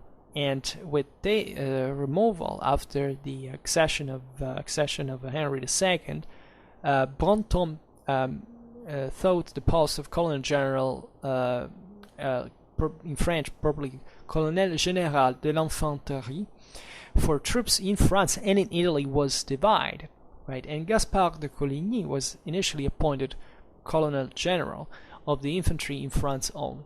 And nevertheless, on April 29, 1547, he was appointed literally Colonel and Captain General of all French infantry. Meanwhile, for Piedmont only, François Gouffier, the Bonnivet, was appointed Colonel General of the French infantry, while Piero Strozzi held the same command for the Italian infantry. So you see here, in many ways, this homogenizing paths, homogenizing procedures for building properly a true army, true structure, from the troops to training, quartering to the permanent command. It was a very slow process, as you understand. But the important side of the story, I would say, is that this thing started from the actual need of war. Like France at the beginning of the Italian wars, it was very different from the ones of the end of the Italian wars that I've seen today. And it had gone through a consistent critical phase. Right, these have been tough years, much tougher than the ones of the time of Louis XI, for example, in many ways. And this had brought naturally on the table, the amount of veterans and troops that had gone regularly to warfare and that had stuck together for a pay, that knew their business, knew their the craft of war, and knew how essentially to coagulate around now a structure was being offered by the same crown for the sake of being more permanent, more reliable at the end of the day. Because aside from idealism, you need something. You need for a necessity of some sort, right? These were times in which war was like the normal business out there, and all these powers needed naturally to prove they, to themselves, to their subjects, they could defend their own land. They could fight wars. They could defend it. They wouldn't let foreign powers seizing opportunities, invading their land, and decreasing the same resources that they could put together with difficulty here without the existence probably of a centralized state, if it is just beginning right now as in a modern sense, and therefore this is all the more valuable in especially in an enormous system like France that, as we've seen, had also a big prejudice and resistance towards the idea of arming several thousands of footmen, of commoners, to make them become professional troopers, right? And in the process, naturally, there is also the availability of money from the state that is structuring very slowly itself and providing ever more money substantially to maintain even permanent units now of this kind. So this is in a nutshell, like, this is from a very French perspective, naturally, because other countries had it completely different in some. I mean, France is an exception, together with a few others that could afford that, right? For the rest, the European warfare up to, the 30 Years' War would fundamentally go on with bands of mercenaries, a bit like the aventuriers here that we have seen in France. And once again, it's very meaningful that actually from the older model, it's the permanent element remain, because that's probably the veteran professional one that is the one you can start building something like that from, not just like from random levies from the whole front. Just to think about the effort, the expense for putting this stuff together. I mean, it was even a history of a failure, right? They began, after all, as we were saying, to putting together mostly forces that were mixed with other kind of mercenary troops, either foreign, either domestic. And yet, that's where the first permanent regiments of the French kingdom actually were born from, right? And on another occasion, we will have actually to go beyond and chronologically, the next video would be the naturally the one of the French army, of French infantry was split now by arms, but like of the wars of religion, which is another thing yet. And for today, I think, however, we can't stop here. I just hope that you enjoyed this video. If you did, please share it. Otherwise, leave a like or subscribe to my channel if you're interested in my upcoming contents. All for now, I thank you heartily for listening to me. I wish you a nice time and see you next time. Bye.